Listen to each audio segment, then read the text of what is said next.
Hoje no Cartório Contemporâneo. Saiba mais sobre a inauguração do Museu dos Cartórios. Uma conversa entre a doutora Larissa Prado e o doutor Hércules Benício. Tudo isso e muito mais no Cartório Contemporâneo.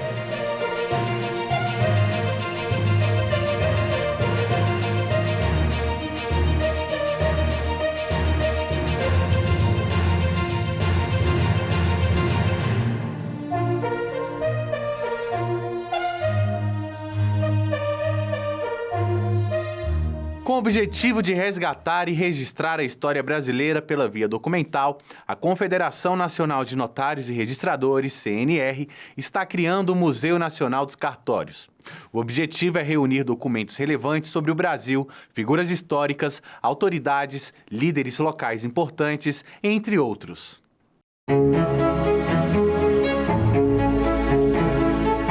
E com isso criamos o primeiro Museu Notarial Registral.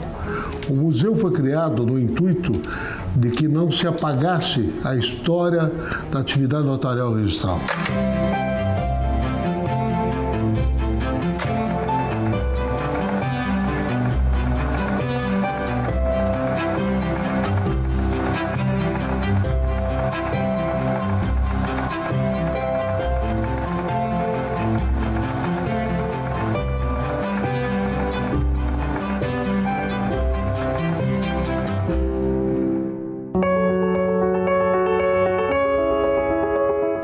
Se confunde com o descobrimento do Brasil.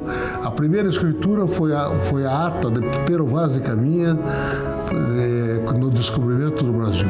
Em seguida nós temos escritura de compra e venda de escravos, nós temos escrituras de várias escrituras históricas, como temos nascimento, casamento e óbitos, temos o nascimento do Lampião, o óbito do presidente Getúlio Vargas e várias outras coisas, como alguns testamentos e alguns atos notariais e registrais de muita significância para o Brasil e para o mundo.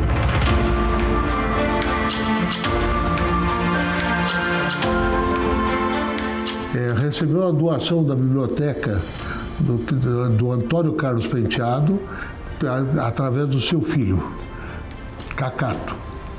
E com isso nós temos uma biblioteca hoje física, com a doação da biblioteca dele e com a minha, que eu também doei. Vou dizer, formamos uma biblioteca para conseguirmos o referendo do MEC para a conformação da nossa escola ser certificada.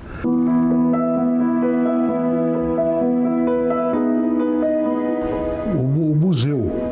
Eu tinha uma coleção de máquinas antigas, telefone, computadores, e fiz a doação para o museu, e os cartórios do Brasil inteiro estão nos fornecendo elementos para que a gente possa ter um número maior de escritura por estado, número maior de protestos antigos, número maior de registro de imóveis, de título de documentos, de registro civil, de toda a natureza, e vamos fazer um bloco de cada estado do Brasil e a doação de que cartório foi e como é que fica. E como é que vai ser direcionado dentro da própria atividade e dentro do próprio dia a dia da nossa escola, do nosso museu e da nossa biblioteca. A biblioteca, além de física, vai ser virtual. Nosso museu, além de físico, que eu convoco a todos os notários registradores, magistrados, estudantes de direito, advogados, para virem conhecer, porque vocês vão conhecer um pouquinho da história notarial e registral brasileira. E conhecendo um pouco da história notarial e registral brasileira, vão nos garantir um respeito muito maior para a nossa atividade, que é centenária.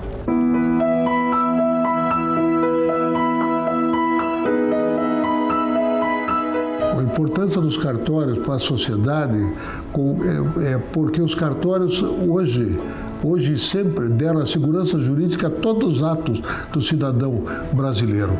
Hoje qualquer ato do nascimento ao falecimento são feitos através de cartório. Nascimento, casamento, óbito, escritura, registro de filho, registro do automóvel, tudo é feito através de um cartório. Então o cartório dá a segurança jurídica necessária para a população brasileira. Todos os tipos de documentos, desde o nascimento das pessoas ilustres até o falecimento. Desde o testamento até qualquer escritura de imóvel ou qualquer tipo de escritura, até de declaração, atas notariais, escritura de compra e venda de escravo. A história do Brasil vai estar dentro do museu. Nós podemos receber toda a população, vou dizer, com hora marcada, escolas, faculdades, para que conheçam a história do notarial registral.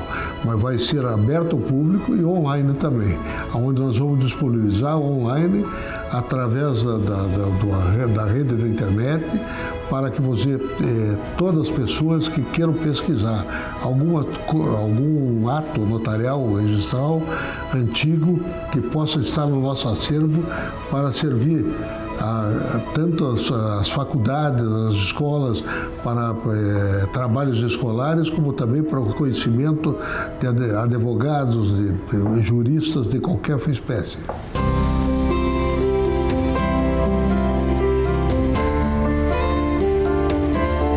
O cartório pode contribuir com o material mandando os atos mais antigos, os seus primeiros atos. Se é um tabelionato de notas, manda as primeiras procurações, as primeiras escrituras, os primeiros testamentos, as primeiras atas notariais, as primeiras fichas de reconhecimento de firma, para que a gente possa ter um acervo cada vez maior e para disponibilizar para a sociedade, para estudos e para a história. Em 2001, quando eu assumi a Noreg do Brasil, o planejamento estratégico que foi feito pela nossa equipe, já idealizamos a criação da escola, do museu, da biblioteca, do prêmio de qualidade. E tudo que hoje é disponibilizado através da Noreg, da Confederação Nacional de Notários e Registradores, foi idealizado nessa época de 2001. Eu gosto de tudo. Eu tinha uma coleção de máquinas de escrever, de telefones, de computador. O primeiro computador que eu tive está aqui, as primeiras máquinas de escrever estão aqui. Além a minha paixão pelas máquinas de escrever antigas, não só de escrever, mas as máquinas antigas, computadores e máquinas de calcular, mimeógrafos. Então, era tão grande que daí meus amigos começaram a me doar, fazer doação. E eu adquirindo mais um pouco, aí chegou um ponto que eu peguei e disse assim: olha, eu tenho que pensar o que fazer com o meu acervo de máquina de escrever. Se eu não doasse para a instituição, como é que seria? Porque daqui a pouco meus filhos vão achar isso aí inservível e jogam fora. E eu acho que seria uma maneira da preservação da máquina, dos livros antigos, a criação do museu, a criação da biblioteca, e contar um pouquinho da história do notário registrador brasileiro, que é um dos serviços muito mais bem avaliados, não só por população, é a avaliação mais alta nas últimas pesquisas que nós fizemos da Datafolha, mas como é avaliado pelas outras nações. A China, a Rússia, a Índia vieram conhecer o sistema notarial registral brasileiro porque é um sistema de relevância. E, além disso, nós damos uma segurança jurídica perfeita para os nossos atos. Nos Estados Unidos teve um boom imobiliário há uns anos atrás que trouxe prejuízo, quebrou banco, quebrou seguradora. No Brasil não tem isso, porque nós temos, além da escritura pública, o registro de imóveis, que dão uma segurança total para a propriedade. Nos Estados Unidos, quem dá segurança é um seguro de vida, é um seguro da propriedade propriedade, é um seguro do automóvel e tudo. No Brasil, não. Nós temos, vou dizer, a escritura, o registro de imóvel, que você paga uma vez só. Nos Estados Unidos, o seguro é renovado a cada ano.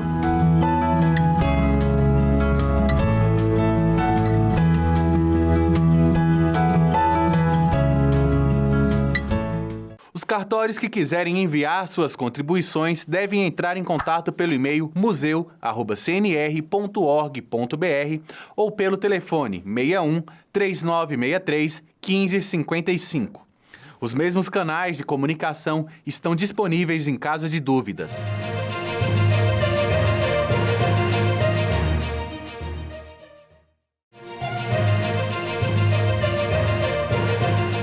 A doutora Larissa Prado e o doutor Hércules Benício conversaram sobre diversos temas notariais no nosso novo quadro, Mesa Redonda. Meu nome é Larissa Prado, sou tabeliã do primeiro ofício de notas de Belém, estado do Pará. Sou doutora em Direito Público, mestre em Direito e mestre em Administração Pública. Sou diretora do IBDFAM, do estado do Pará, e também diretora da Noreg Pará. Olá, eu sou Hércules Benício, tabelião e oficial de registro do cartório do Núcleo Bandeirante, Distrito Federal. Sou mestre e doutor em Direito pela Universidade de Brasília e estou presidente do Colégio Notarial do Brasil, seção Distrito Federal. Eu gostaria de iniciar indagando sobre uma situação muito atual, que é de que na pandemia os cartórios extrajudiciais passaram por um movimento de migração de seus serviços para o meio eletrônico. Larissa, como avalia essa evolução? Houve, na pandemia, um avanço muito grande nos cartórios. Por exemplo, os tabelionatos de notas, houve a expedição do provimento 100 do CNJ, que ele desenvolveu de forma incrível a possibilidade de assinaturas eletrônicas nos atos notariais, como procuração, escritura, e isso antes caminhava de forma muito lenta e não se imaginava que seria possível começar e finalizar um ato totalmente pelo meio digital, sem que o usuário tenha que comparecer no cartório. Então, a pandemia, embora fossem momentos muito difíceis que estávamos vivendo, trouxe esse avanço de uma forma muito rápida, porque o provimento 100 de maio de 2020, no ano da pandemia, com essa possibilidade, por exemplo, de se finalizar uma escritura de doação, uma escritura de inventário, de compra e venda, procurações. Antes, as pessoas até que estavam fora do Brasil tinham que ir em consulado para poder realizar uma procuração para mandar para o Brasil, para alguém representar, e não se precisa mais fazer todo esse procedimento. Na pandemia, alguns também estavam fechados, o que dificultou muito. Então, tendo internet e cumprindo os requisitos do provimento 100, por exemplo, as pessoas conseguiram dar essa agilidade para poder praticar esses atos notariais de forma eletrônica.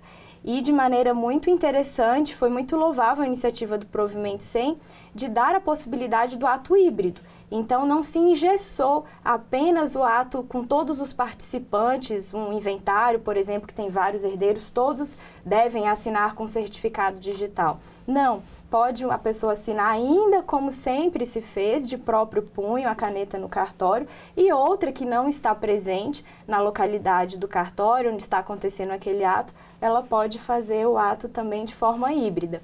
E, além disso, o CNJ, ele elevou os cartórios como autoridade certificadora. Então, uma mudança que houve no Provimento 100 também foi a possibilidade dos cartórios emitirem de maneira gratuita esse certificado para que a pessoa assinasse de forma digital. Então, no âmbito notarial, a maior mudança que teve foi com o Provimento 100. E é interessante que na pandemia não só os tabelionatos de notas tiveram esse grande avanço. Com a restrição de circulação, todas as especialidades foram estimuladas a prestar serviços de forma remota. Então, por exemplo, os registros civis das pessoas naturais, alguns tiveram engajamento de celebrar casamento à distância, por meio de videoconferência. Então, isso é bem interessante, que a tecnologia, ela consegue garantir a integridade da manifestação de vontade, a autoria, a autenticidade dessa manifestação também, por meio do uso de certificado digital. E acredito, então, que a pandemia convidou esses serviços notariais e de registro a um salto para o futuro que se fez presente já no início de 2020. Exatamente. Interessante também, Larissa, eu gostaria que você falasse um pouquinho sobre os avanços conquistados pela classe notarial de soluções extrajudiciais que antes estavam apenas no âmbito da justiça. Muitas pessoas procuraram esses serviços, como divórcio, uso capião, mudança de nome. Sim, exatamente.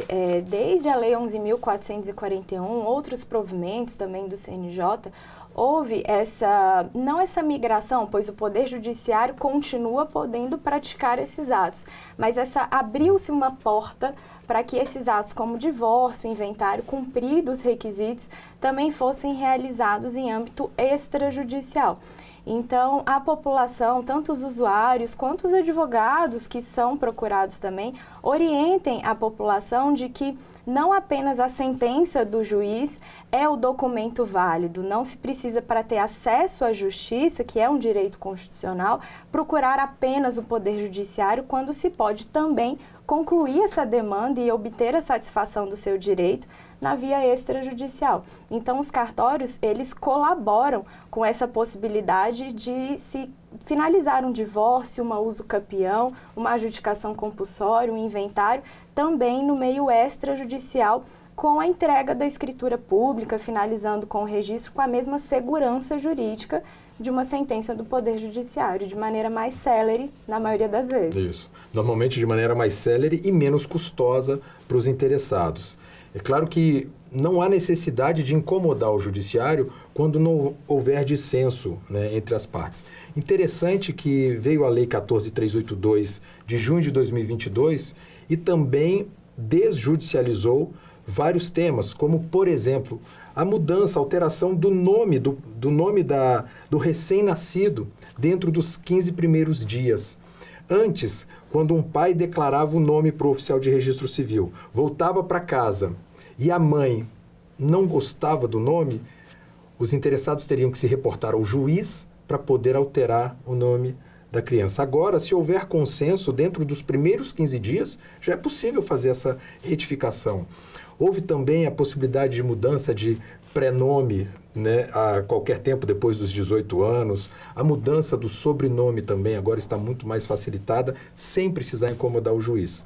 E é certo que cada vez mais o legislador sensível para esses temas vem desjudicializando propriamente um compartilhamento de competência, né? A competência do judiciário e a atribuição do extrajudicial. Há muito o que melhorar, por exemplo, viabilizar divórcios, separações, mesmo que o casal tenha filhos menores, desde que não tratem desses temas, é importante que já possa fazer diretamente o divórcio, né, no tabelionato de notas e depois averbar no ofício de registro civil das pessoas naturais. Interessante que há vários temas, por exemplo, o inventário e partilha. Mesmo que o falecido tenha deixado o testamento, é importante que se desjudicialize.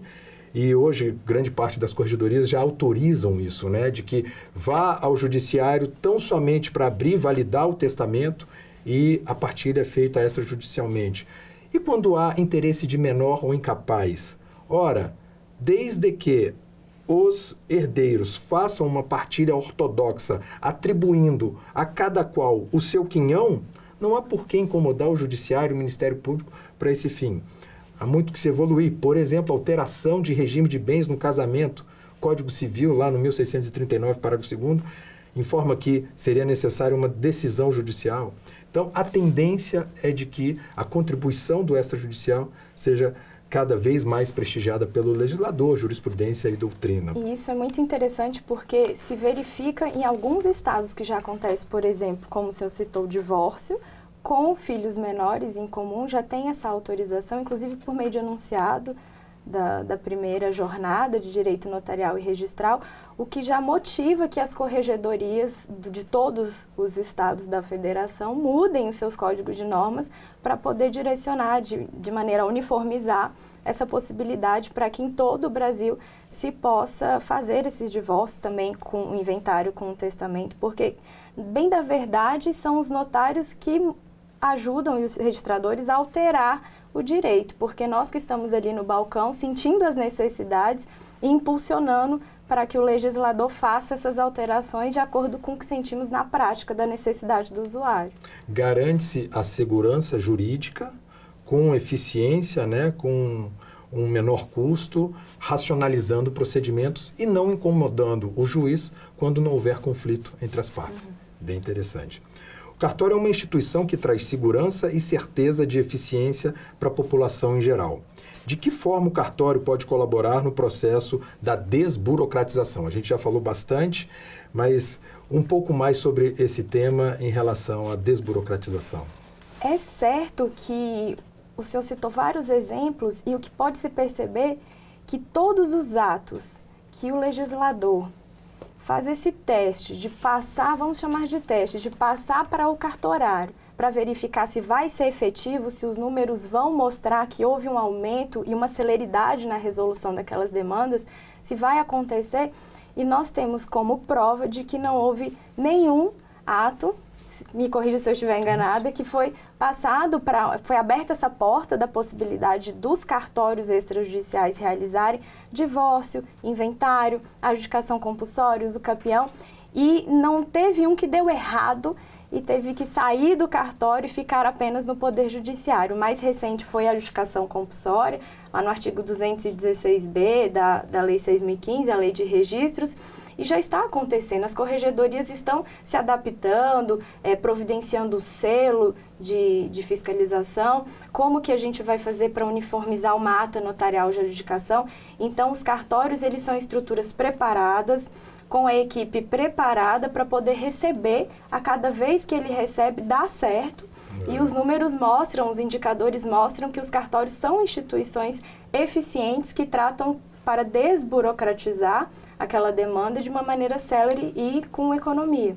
Desde que não haja um dissenso entre as partes, um dissenso qualificado, por exemplo, quando nós falamos em retificação de registro, matrícula de imóveis, o interessado ele vai consultar os seus confrontantes para verificar se há sobreposição de área, não havendo dissenso.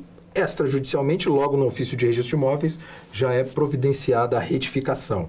Da mesma forma, na uso capião, vai ser chamado o titular da propriedade. Se ele ficar em silêncio, o silêncio dele é lido como uma anuência a uso capião. E mais, se ele vier a impugnar, mas de forma injustificada, essa impugnação é um nada jurídico, não há um dissenso qualificado, continua o procedimento, seja de uso capião, de adjudicação compulsória. Então, há muito o que se pode racionalizar de procedimentos, não obrigando as partes a irem ao judiciário.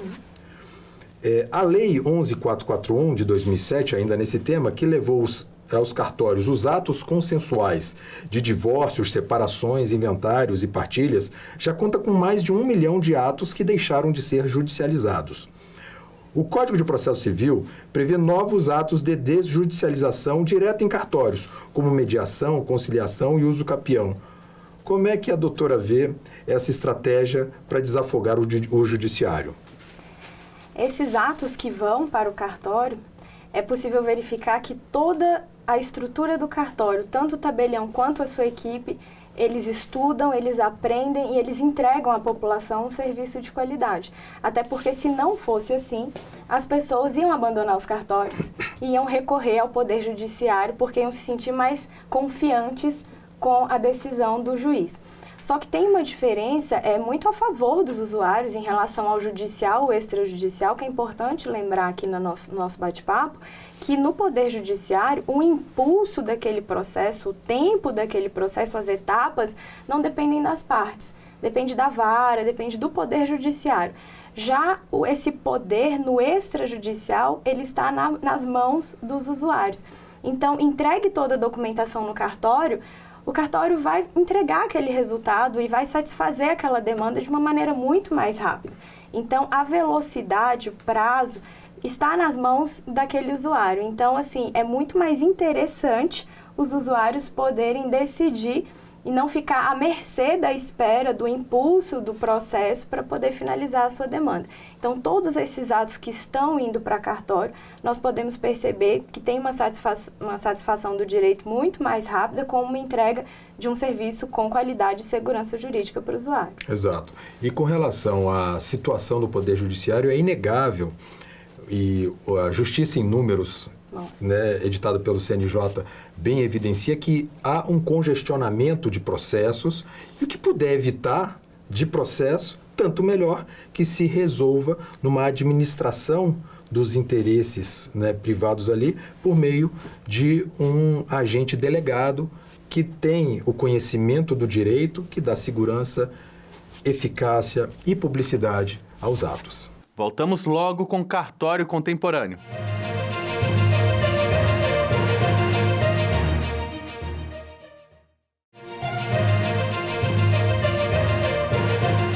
Estamos de volta com Cartório Contemporâneo.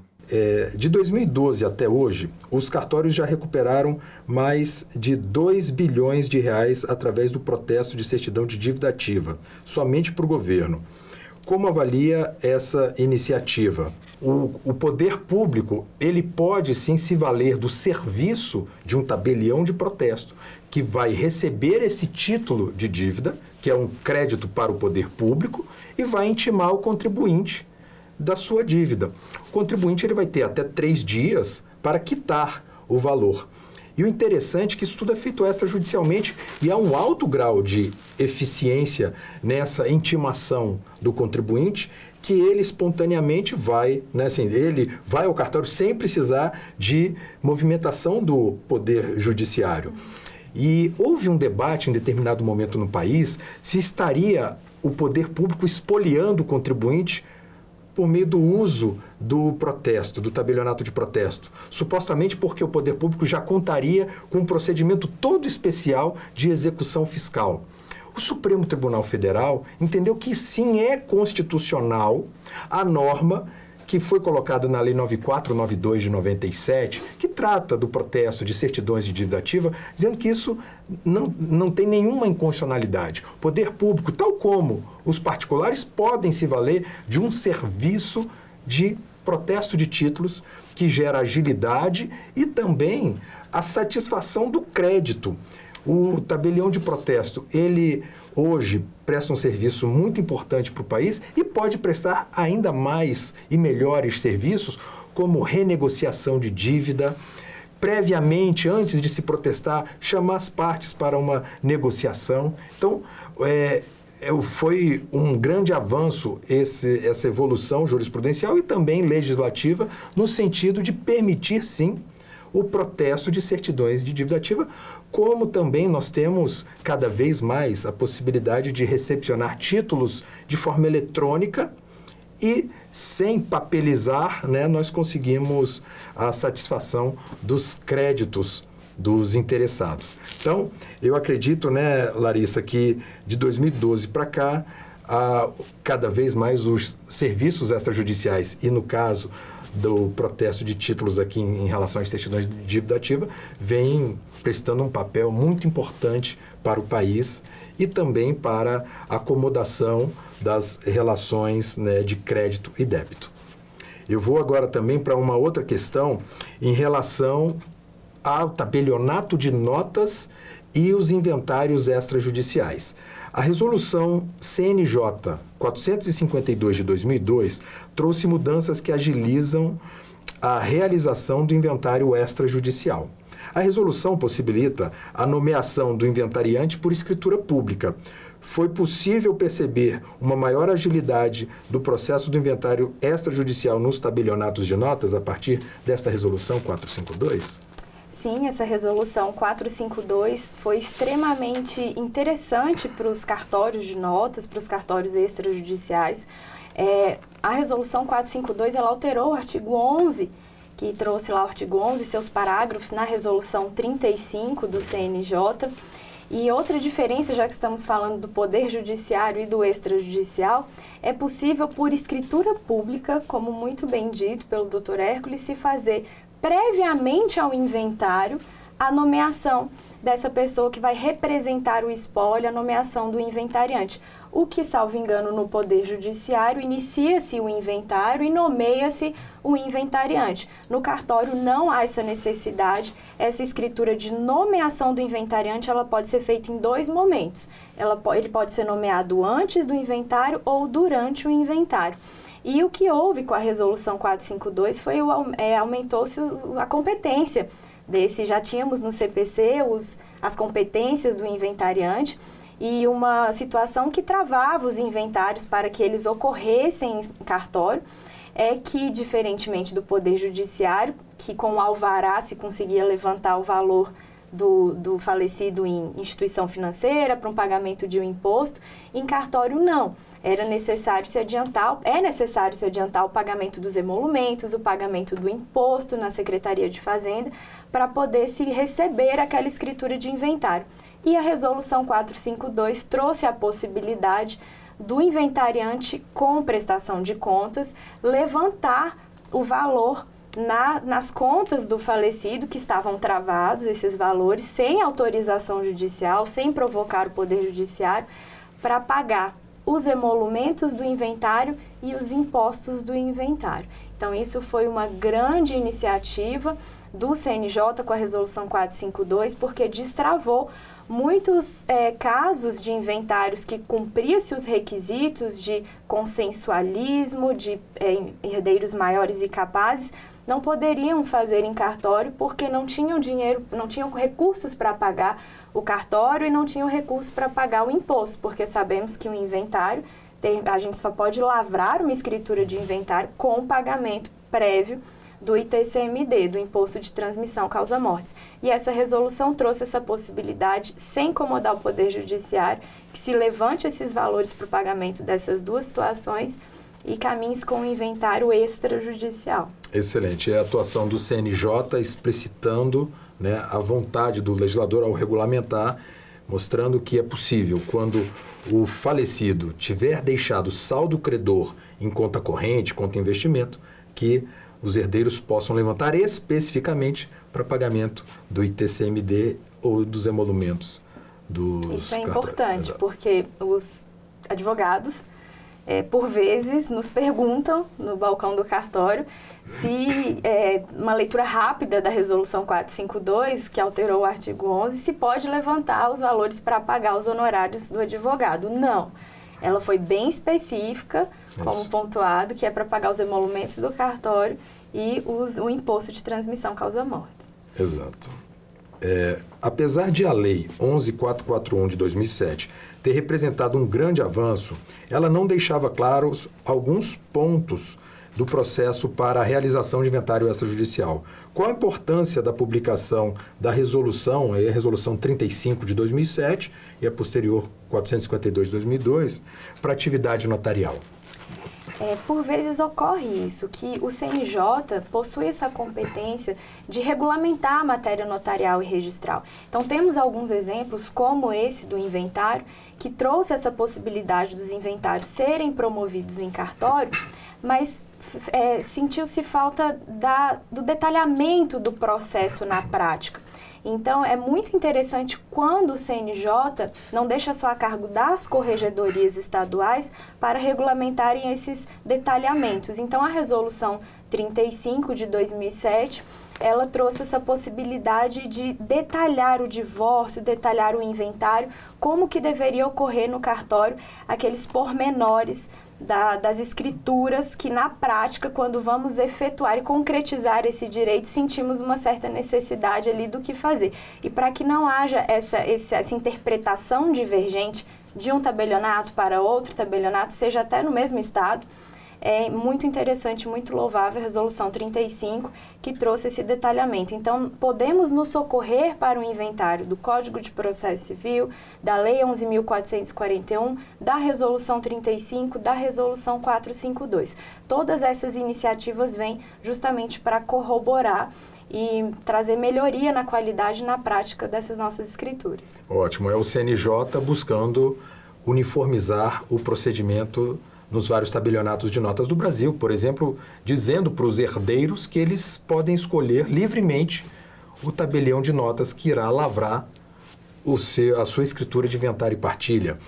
Mostra também que o advogado, a um só tempo, pode ser o assistente das partes e também o procurador das partes quando for representar o herdeiro na assinatura de um inventário e partilha.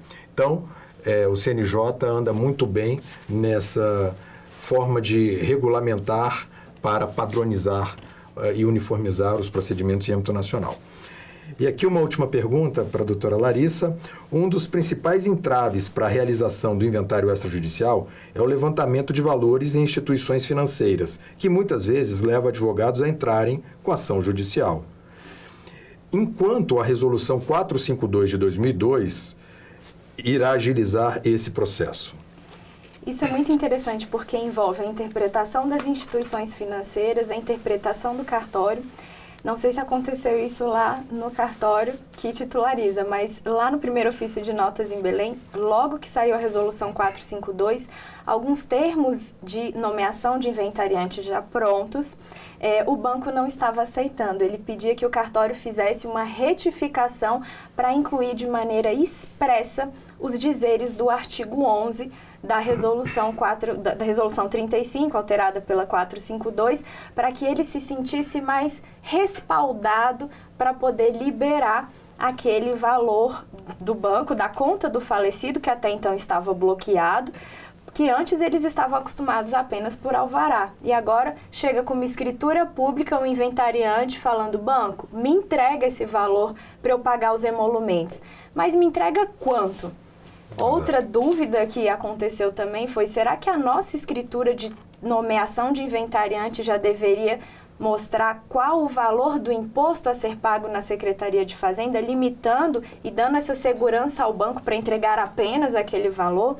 E o valor da escritura de inventário no cartório também deveria vir expresso, seja formalizado no orçamento, seja na nossa escritura. Me parece que não chegamos nesse ponto, e os bancos, a gente já tem um tempo da Resolução 452 e podemos perceber que houve uma certa dúvida no começo, mas agora, sem apresentar a escritura com valores determinados, o banco tem os seus respaldos, as suas normativas internas e se sente respaldado para poder liberar esse valor para pagar tão somente os emolumentos quanto o imposto do ITCMD. Exato. Depois de uma curva de aprendizado, certamente a Resolução 452 agiliza em muito a vida dos herdeiros na possibilidade de levantamento de importâncias para pagamento de tributos e emolumentos. É isso aí. Muito agradecido, Larissa. Eu que agradeço. Voltamos logo com Cartório Contemporâneo.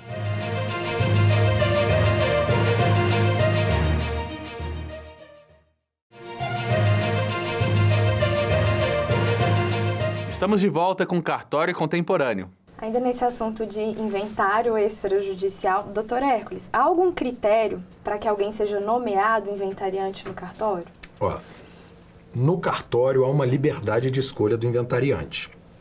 Mas vale a pena que os herdeiros saibam e também aquele que for nomeado inventariante das obrigações do inventariante, principalmente na indicação dos valores dos bens do inventário, e também depois na declaração final do espólio para a Receita Federal, o que pode gerar um tributo que depois venha desaguar no patrimônio dos herdeiros. Então, é importante que haja um inventariante ciente das suas obrigações.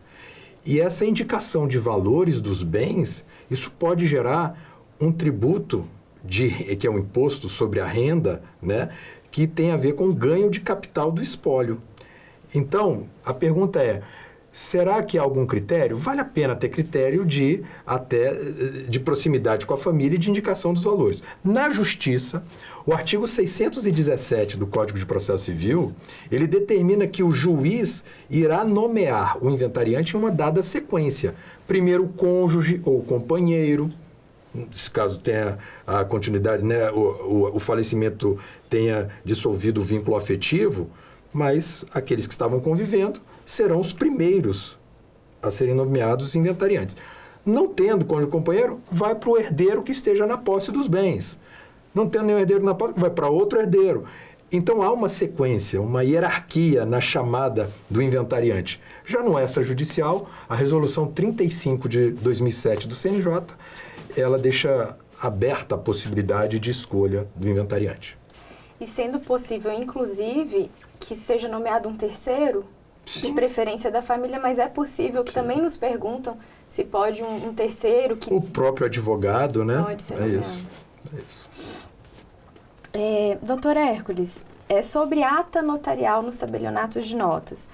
Acredita que no cenário atual, no qual a internet tem papel importante nas relações entre as pessoas, a ata notarial pode ser um relevante documento de proteção ao cidadão? Certamente que sim. A ata notarial até foi catapultada à condição de prova especificamente no Código de Processo Civil, que é a Lei 13.105 de 2015, lá pelo artigo 384, escancara-se esse poder geral de autenticação de fatos por um tabelião de notas. Então, a ata notarial ela se presta a estabilizar um meio de prova. E isso é importante para as pessoas que queiram, né, evidenciar que houve algum tipo de situação que vá gerar um dano ou que vá gerar alguma questão judicial, que vá a um tabelião para que o tabelião estabilize o meio de prova.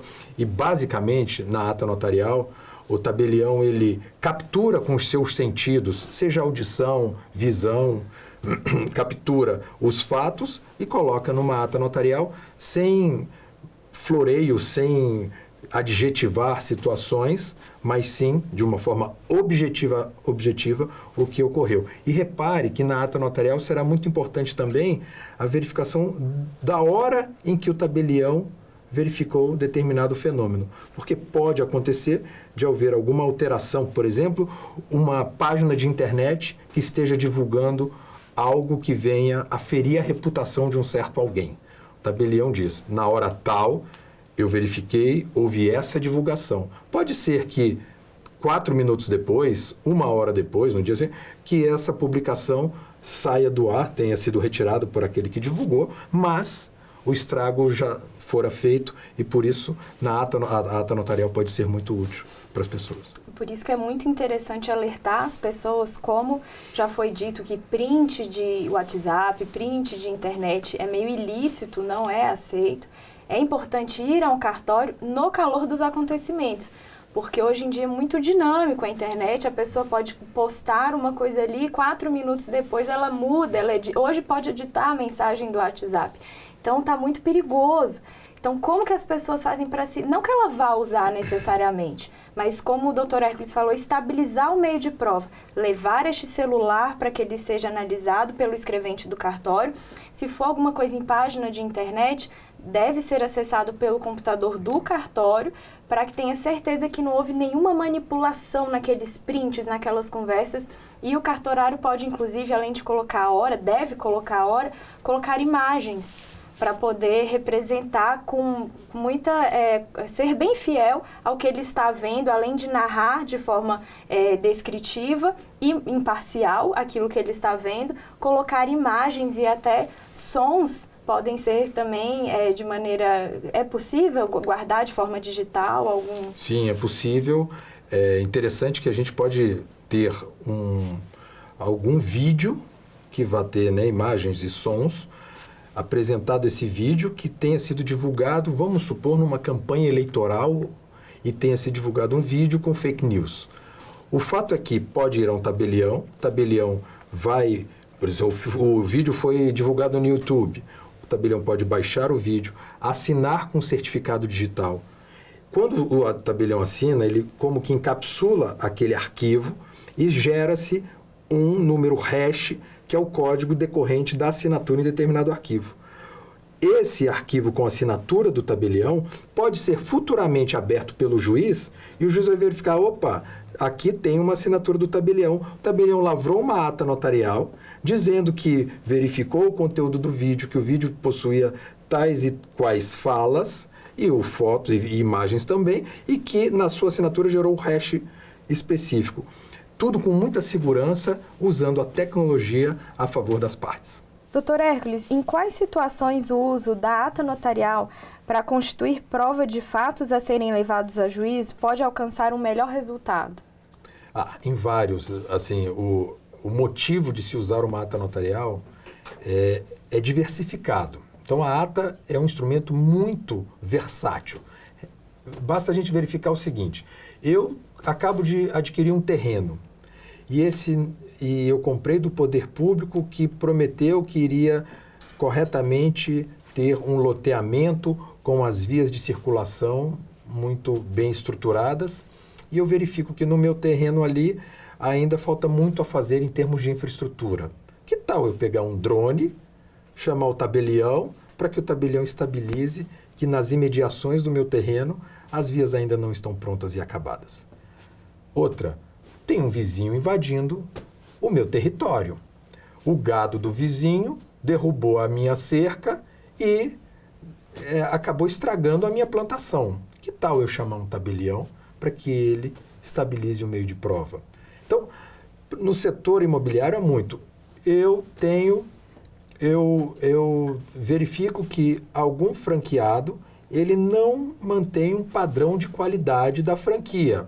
Que tal eu chamar um tabelião também para verificar essa situação?